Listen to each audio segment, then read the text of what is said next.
ದುಡ್ಡು ಭಾಳ ಓಡಾಡ್ತಾ ಇರ್ತದೆ. ಹಾನಿಕಾರಕ ಮತ್ತು ಅಹಿತಕರ ಸರಕುಗಳ ಮೇಲೆ ಹೆಚ್ಚುವರಿ ತೆರಿಗೆ ವಿಧಿಸಿ ಈ ಆದಾಯವನ್ನು ಸಂಪೂರ್ಣವಾಗಿ ರಾಜ್ಯಗಳಿಗೆ ವರ್ಗಾಯಿಸಬೇಕು. ಇಲ್ಲ ನೀವರೇ ಟ್ಯಾಕ್ಸ್ ಹೆಚ್ಚು ಮಾಡಿ ಏನು ಬರ್ತದೆ ಆ ಟ್ಯಾಕ್ಸ್ ನಮ್ಮ ರಾಜ್ಯಗಳಿಗೆ ಕೊಟ್ಟುಬಿಟ್ರೆ ಇಂಪ್ರೂವ್ಮೆಂಟ್ ಮಾಡ್ಕೊಳ್ತೀವಿ, ಡೆವಲಪ್ ಮಾಡ್ಕೊಳ್ತೀವಿ ಅನ್ನೋಂಥ ಮಾತು. ರಾಜ್ಯಗಳ ಆದಾಯ ನಷ್ಟ ಪರಿಹರಿಸಲು ಕೇಂದ್ರ ಸರ್ಕಾರ ಸಾಲವನ್ನು ಪಡೆಯಬೇಕು. ಈ ಸಾಲವನ್ನು 5 ವರ್ಷಗಳ ನಂತರವೂ ಪರಿಹಾರ ಸೆಸ್ ಅಂತ ಕೊಡಬೇಕು ನಮಗೆ.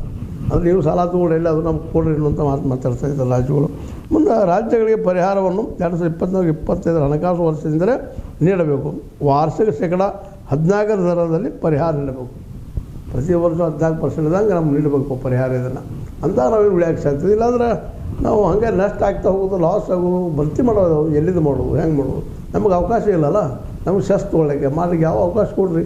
ನೀವು GST ತೊಗೊಳ್ತೀರಿ ಹೋಗಿಬಿಡ್ತೀವಿ, ಡೈರೆಕ್ಟ್ ಟ್ಯಾಕ್ಸ್ ಇರ್ಬೋದು, ಮತ್ತೆ ಎಲ್ಲ ನಿಮ್ಮ ಕಡೆ ಇರ್ತಾವೆ. ನಾವು ಎಲ್ಲಿದು ವಸೂಲು ಮಾಡೋಣ, ಹೆಂಗೆ ಮಾಡೋಣ ಅನ್ನೋಂಥ ಮಾತನ್ನು ಈ ಎಲ್ಲ ರಾಜ್ಯಗಳು ಕೇಂದ್ರ ಸರ್ಕಾರನ ಕೇಳ್ತಾ ಇದ್ದಾವೆ. ನೀವು ನಿಮ್ಮ ಪಕ್ಷದ ಅಧಿಕಾರದಲ್ಲಿ ಇಲ್ಲ ಅಂತ ನಮಗೆ ತೊಂದರೆ ಕೊಡಬೇಡ್ರಿ. ನಮ್ಮ ಏನದಪ್ಪ ಈ ಒಂದು 60-40 ರೇಟ್ನೆಲ್ಲ ₹1 60 ಪೈಸೆ ನೀವು ಇರೋರಿಗೆ ಅಂದರೆ ನಮಗೆ 40 ಕೊಡ್ರಿ, ಇಲ್ಲ 50 ಮಾಡಿರಿ ಅನ್ನುವಂಥ ಡಿಮಾಂಡ್, ಅದು ಬೇಡಿಕೆಯನ್ನು ಇವ್ರು ಇಡ್ತಾ ಇದ್ದಾರೆ. ಅದರಲ್ಲಿ ಈಗ ನಷ್ಟ ಆಗ್ಲಿಕ್ಕೆ ನಮಗೆ ಇಲ್ಲ, ನಷ್ಟದ ಭರ್ತಿ ಮಾಡಿಕೊಡ್ರಿ. ಈಗ ಹಿಂದಾಗಿದ್ದು ನಷ್ಟಗಳು ನೀವು ಭರ್ತಿ ಮಾಡಿಕೊಟ್ಟಿಲ್ಲ, ಈಗ ಆದರೂ ಕೊಡ್ರಿ ನಮಗೆ. ನೀವು ಕೊಡೋದು